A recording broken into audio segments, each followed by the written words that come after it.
Konnichiwa मिन्ना, welcome to web India channel. मेरे channel पे ज़्यादा व्यूज़ वैसे भी नहीं आते, लेकिन जितने आते हैं उनमें से भी बहुत लोगों ने अभी तक सब्सक्राइब नहीं किया है, तो मेरे चैनल को जल्दी सब्सक्राइब कर दीजिए। Thank you. जब हम एनिमे की बात करते हैं, हम दो वर्ड को बहुत यूज़ करते हैं, ओवररेटेड एंड अंडररेटेड। ओवररेटेड है जो लोग ज़्यादा ही हाइप कर देते हैं, और अंडररेटेड है जो लोगों का अटेंशन डिजर्व करता है, लेकिन उन शोज़ को उतना अटेंशन मिलता नहीं। मैंने हाल ही में एक शो देखा जिसका नाम है तोरिको, एंड मुझे लगता है कि Toriko is one of the most underrated anime. Actually anime को अंडररेटेड कहना रॉन्ग होगा, क्योंकि अगर आप पूरे के पूरे स्टोरी को देखें, इंक्लूड मांगा, the story is very good. Anime अधूरा है, सो इसे आप बुरा भी नहीं कह सकते, अच्छा भी नहीं कह सकते। अगर सारा का सारा स्टोरी एनिमेटेड हुआ होता तो बहुत ही अच्छा होता। तोरिको का नाम आप लोगों ने सुना होगा, क्योंकि इस एनिमे को क्रिएट किया है टोई एनिमेशन ने, जिसने Dragon Ball and One Piece जैसे एनिमेज को भी क्रिएट किया है। और तोरिको को आप लोगों ने और एक जगह देखा होगा, क्योंकि Toriko One Piece and Dragon Ball का वन पीस के सीरीज़ में एक कोलैबोरेशन हुआ था, एक या दो हुआ था, इफ़ आई रिमेंबर करेक्टली। और उसी के साथ तोरिको का जो पहला एपिसोड है, वो एपिसोड भी वन पीस के साथ ही कोलैबोरेटेड था। पहले एपिसोड में क्या होता है, तोरिको एंड लूफी मिलके एक डेविल फ्रूट को ढूंढने निकलते हैं। मे बी पहले एपिसोड में ही कोलैबोरेट किया गया था वन पीस के साथ, ताकि बाकी का सीरीज़ लोगों के पास ज़्यादा अच्छी तरह से पहुंच सके, एंड मे बी वो नहीं हो पाया, इसीलिए एनिमे को आधे में ही एंड करना पड़ा। तोरिको एनिमे को मैं क्यों इतना अंडररेटेड बोल रहा हूँ, चलिए इसके बारे में ही डिस्कस कर लेते हैं। पहले बात करते हैं प्लॉट के बारे में। तोरिको में एक ऐसा दुनिया है जिस दुनिया में फूड, इंग्रेडिएंट, गवर्नमेंट, ये सभी सबसे ज़्यादा इंपॉर्टेंट चीज़ें हैं। लोग पॉलिटिशियंस, सेलिब्रिटीज से भी ज़्यादा शेफ्स को इम्पोर्टेंस देते हैं और उनको ज़्यादा बड़ा इंसान मानते हैं। और उसी के साथ जो गवर्नमेंट हंटर्स होते हैं, गवर्नमेंट हंटर्स मतलब कुछ हंटर्स होते हैं जो डिफरेंट टाइप के इंग्रेडिएंट्स को डिस्कवर करते हैं और उन इंग्रेडिएंट्स को शेफ़ को प्रोवाइड करवाते हैं। शेफ़ अपने कुकिंग स्किल्स से उन इंग्रेडिएंट्स से बहुत ही अच्छा खाना बनाते हैं, और ज़्यादातर गवर्नमेंट हंटर तो कच्चा कच्चा ही खा लेते हैं। दैट इज़ डिस्गस्टिंग, पर शो में इतना इफेक्ट नहीं पड़ता। अगर आप तोरिको को ओवरऑल देखें तो उसमें कुछ ऐसे खाने की चीज़ें दिखाई गई है, मतलब कुछ भी खा लेते हैं, सिर्फ चीज़ होनी चाहिए। घास से लेके डायनासोर, जानवर, कुछ भी खा लेते हैं। Maybe Toriko's world is inspired by China.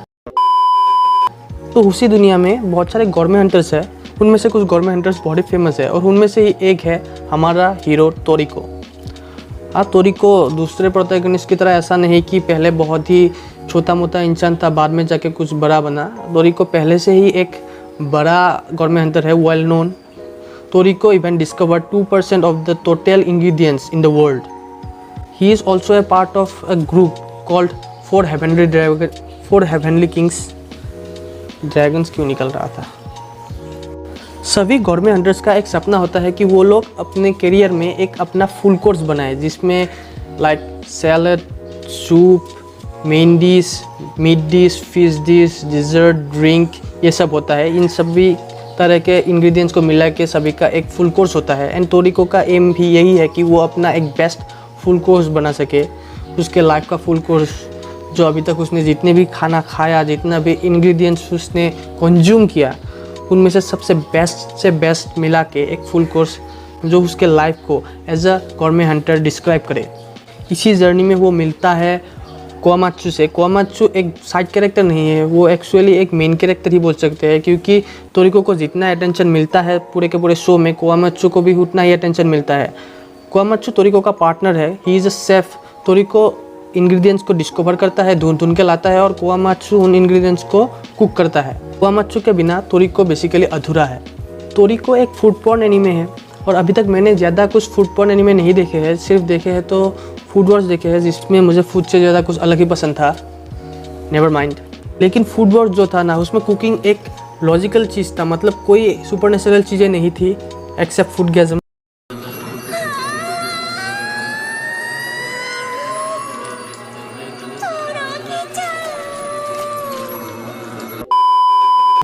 तोरिको एक डिफरेंट टाइप का फूड पॉर्न एनिमे है, जिसमें ज़्यादातर बैटल जो दिखाए गए हैं, food is basically a part of it.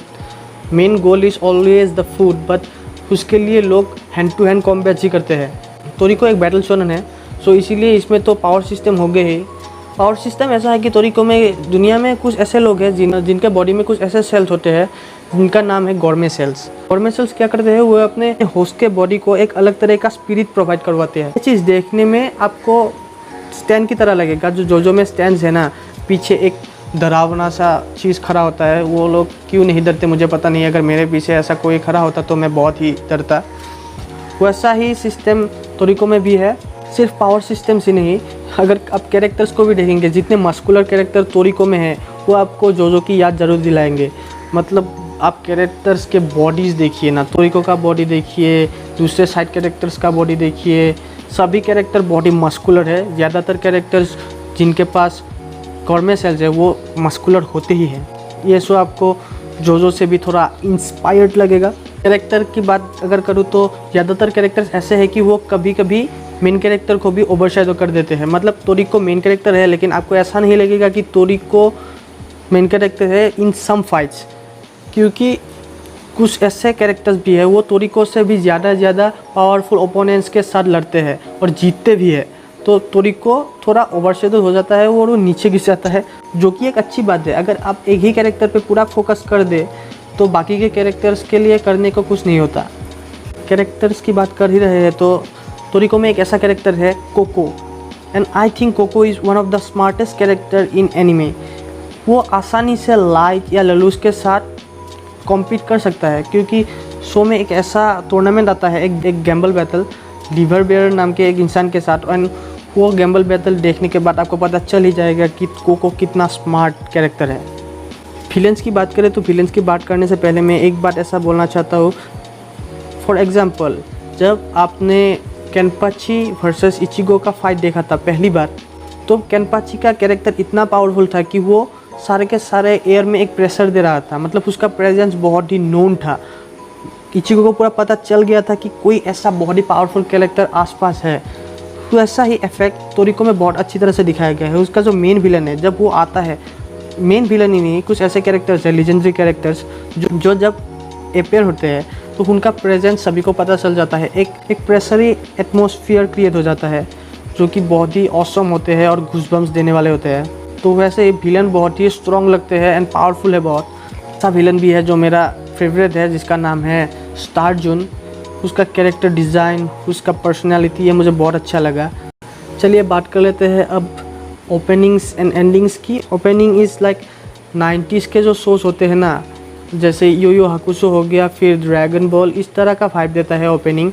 और एंडिंग की बात करें तो बहुत सारे एंडिंग्स है, और उसमें से मुझे सबसे अच्छा लगा जो है सबरीना रेनी डेज नाम का एक सॉन्ग है, आप लोग यूट्यूब में देख सकते हैं। और उसी के साथ अगर OST की बात करें तो इंटिमिडेशन तोरिको नाम का जो OST है ना, वो सीन्स में आता है, बहुत सारे सीन्स में आता है। वो म्यूज़िक मुझे अच्छा लगा, आप लोग खुद से भी यूट्यूब में सुन सकते हैं। बुराई भी कर लेता हूँ, मतलब क्या होता है इस शो में, सभी चीज़ों का एंड रिजल्ट फूड ही होता है।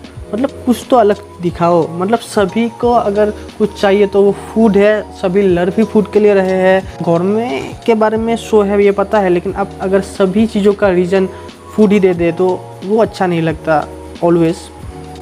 मैंने इसके मांगा भी पढ़े हुए हैं, क्योंकि एनीमे अधूरा है। जैसे कि मैंने बोला, एनीमे जिस पॉइंट पे ख़त्म हुआ उस पॉइंट के बाद आपको अगर स्टोरी जानना है तो मांगा पढ़ना ही पड़ेगा, और आपको स्टोरी जानने का बहुत ही मन होगा, क्योंकि बहुत सारे मिस्ट्रीज ऐसे थे जो कभी अनफोल्ड किए ही नहीं गए। यहाँ तक कि जो आखिरी आर्क था उसमें कुछ ऐसे कैरेक्टर्स का इंट्रोडक्शन हुआ जिनके बारे में हमें कुछ पता ही नहीं। मांगा में सभी के बारे में अच्छी तरह से बताया गया है आखिरी पार्ट में, लेकिन एनीमे तो एंड हो गया। मे बी लोग उसे देख नहीं रहे थे और स्टूडियो को कुछ प्रॉफिट नहीं हो रहा था, जबकि उनके पास ड्रैगन बॉल, वन पीस जैसे एनिमेज है जो कि पैसों की बारिश कर देते हैं।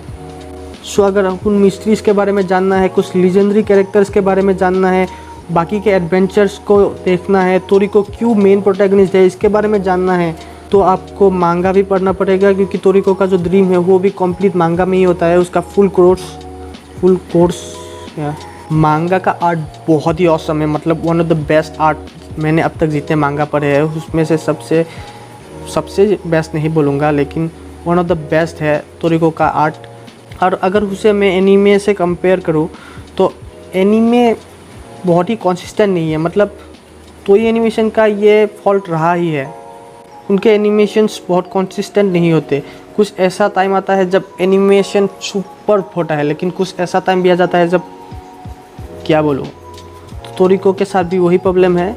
मांगा पढ़ने के बाद तो मुझे ये ज़्यादा फील होने लगा क्योंकि मांगा का आर्ट इतना ऑसम था ना। तो तोरिको ओवरऑल एक बहुत ही अच्छा स्टोरी है एक गुड प्लॉट के साथ, आप लोग एक बार ज़रूर चेकआउट करें। एनीमे की बात करें तो एनीमे में टोटल 147 एपिसोड्स है, जिनमें से भी 20 एपिसोड्स आई गेस फिलर है, एंड मांगा में 396 चैप्टर्स है।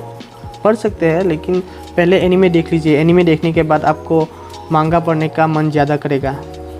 तो मेरा वीडियो अच्छा लगा तो लाइक शेयर सब्सक्राइब कर दीजिए, हमेशा बोलता ही हूँ। So it's your choice. Sayonara.